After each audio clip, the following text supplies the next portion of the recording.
Tout seigneur, tout honneur, je donne la place donc à l'école Walt qui nous fait l'amitié de nous accueillir ici.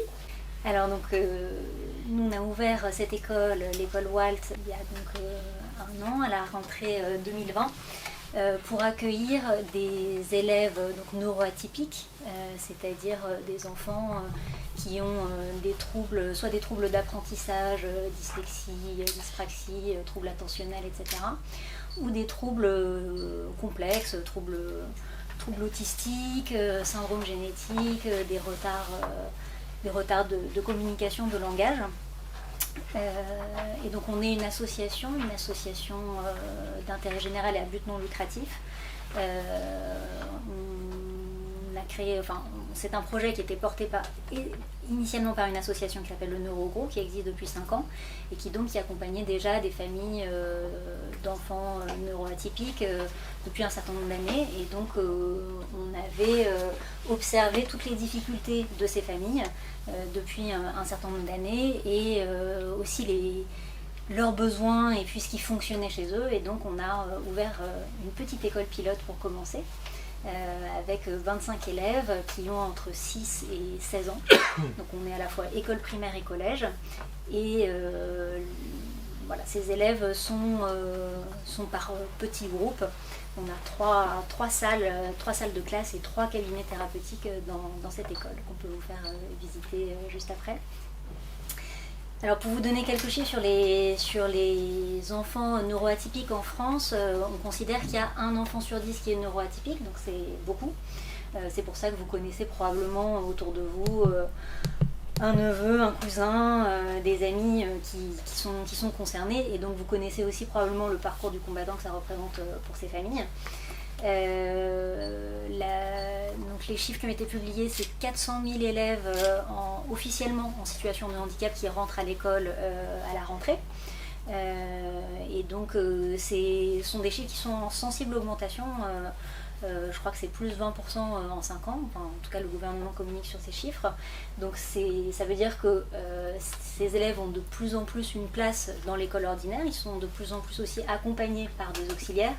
130 000, je crois, auxiliaires qui les accompagnent. Donc la politique globale, c'est surtout un parcours scolaire en inclusion pour ces enfants. Alors nous, c'est pas du tout quelque chose qu'on conteste. On pense que c'est effectivement très bien que ces élèves aillent à l'école classique. Cependant, on constate aussi qu'il y a un grand nombre de ces enfants, soit qui malheureusement n'ont pas de place, forcément sur 400 000, il y en a forcément quelques-uns qui ne vont pas trouver de place. Nous, on a eu énormément de demandes. Pour vous donner une idée, on avait 25 places, on a eu plus de 200 demandes d'inscription sans faire aucune communication. Et les situations de ces familles, c'était effectivement des élèves qui étaient déscolarisés, qui avaient quasiment tous connu des situations de harcèlement à l'école, donc que les parents avaient effectivement pris chez eux et qui faisaient l'école à la maison. Il y a un certain nombre d'enfants qui devaient être inscrits dans des établissements spécialisés parce que leurs difficultés étaient trop importantes pour l'école classique et qui étaient en attente de place également, ou pour qui le système ne correspondait pas aux besoins des enfants. Donc c'est pas vraiment un choix, on va dire, de confort pour les familles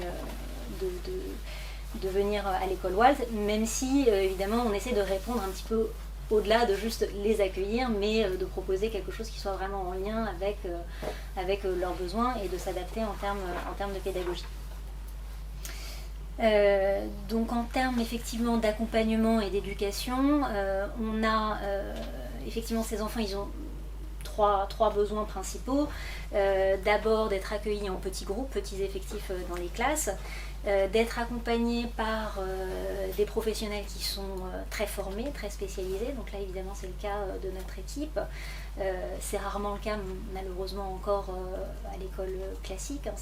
Ce sont quand même vraiment des spécialités qui doivent être suivies. Donc ça demande des formations pour ces professionnels, et puis un accompagnement pluridisciplinaire, puisque la difficulté, ce qui constitue un véritable parcours du combattant pour les parents, c'est que le suivi de leurs enfants est complètement éclaté entre l'école et tout un ensemble de professionnels en libéral. Et donc nous, on a la chance de pouvoir avoir une école, des locaux qui accueillent à la fois les salles de classe et les professionnels. Donc on a une psychomotricienne, une ergothérapeute, une musicothérapeute, une art-thérapeute, une professionnelle Feldenkrais, une neuropsychologue qui se partagent leur temps dans les locaux et qui donc peuvent accompagner les enfants au quotidien.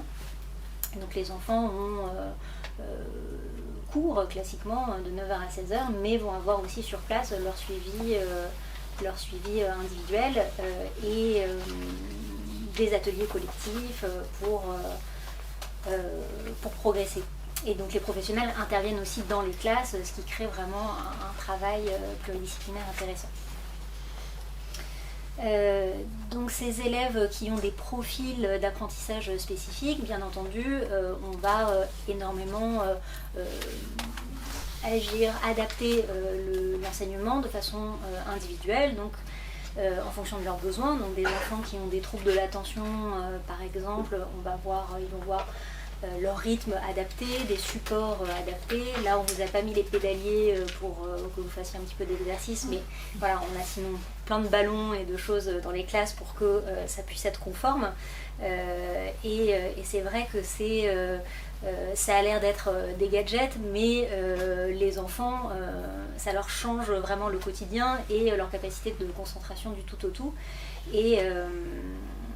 Et donc ils reprennent aussi confiance et goût dans l'apprentissage, et c'est très, très agréable à constater. On a aussi des enfants qui ont certains des troubles de comportement, et ça aussi, si on est capable d'anticiper et donc de les mettre dans un environnement qui est adapté, eh bien on n'est pas en situation de devoir rattraper des situations de conflit, voire de violence, ou des situations qui tournent mal. Donc ça c'est grâce à l'équipe de professionnels qu'on arrive à mettre en place des protocoles qui sont adaptés, donc des enfants qui vont commencer par travailler avec Estelle, notre psychomotricienne, le matin en arrivant, pour qu'ils soient en disposition ensuite d'apprendre plutôt que embarrassés avec leur corps et en explosion en milieu de journée. On accueille aussi, par exemple, des enfants qui ont des troubles sévères du langage. Alors ça, c'est assez parlant. Des enfants qui ne parlent pas, qui sont non-verbaux. C'est des enfants qui vont souvent passer de classe en classe sans apprendre à lire, parce qu'on ne leur a pas appris à lire avec la méthode qui est adaptée. Ce qui est quand même très regrettable, puisque avec les bonnes méthodes, on arrive à faire en sorte que ces enfants puissent s'appuyer sur d'autres supports pour apprendre à lire et donc développer une autonomie qui est remarquable. Voilà, alors notre projet, il est issu aussi de 5 années de travail d'exploration de méthodes à l'étranger. On s'est rendu compte que la France n'était pas le pays le plus en avance pour l'accompagnement de ces enfants. Donc on est allé aussi beaucoup s'inspirer de ce qui se faisait des meilleures pratiques à l'étranger, notamment beaucoup aux États-Unis, au Canada, en Angleterre, en Israël, en Suisse. Ils font beaucoup de choses, et donc ça nous a nourri notre projet pour pouvoir s'appuyer sur des méthodologies adaptées pour ces enfants. Donc on a recensé sur notre site internet plus de 80 méthodes qu'on a étudiées et qui ont été pour nous une sorte de boîte à outils de base pour commencer à construire ce projet. Mais au fur et à mesure de notre parcours, on s'est aperçu que c'était surtout, plus que des méthodes particulières, c'était vraiment le fait d'avoir une vision positive de ces enfants qui faisait la différence. Et donc on a vraiment constitué cette équipe autour d'une philosophie commune, avec cette vision positive des enfants atypiques. Donc c'est pour ça que vous avez peut-être vu dans le couloir en arrivant un mur de personnalité. tous ces personnages connus, que ce soit des artistes, des scientifiques, des entrepreneurs, avaient eux-mêmes un cerveau atypique, alors autistes, dyslexiques, et donc nous on essaye de partager avec à la fois l'extérieur et avec nos élèves cette vision positive de leur fonctionnement, et donc d'être une école qui n'est pas seulement là pour qui n'est pas seulement là pour faire progresser les enfants sur leurs difficultés, mais aussi pour essayer de valoriser leurs talents et leurs surcapacités. Et donc c'est en ce sens que notre programme pédagogique est construit, pour essayer de cultiver aussi leurs talents au travers d'activités, que ce soit des activités artistiques, technologiques ou autres, qui vont leur permettre aussi de développer ce qu'ils ont de spécifique.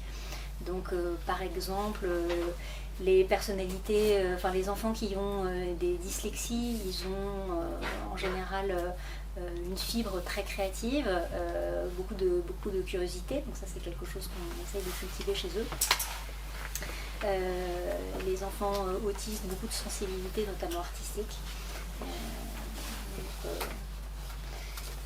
Donc c'est vraiment notre projet de les accompagner sur ces chemins à la fois scolaires et vers un développement en plus professionnel.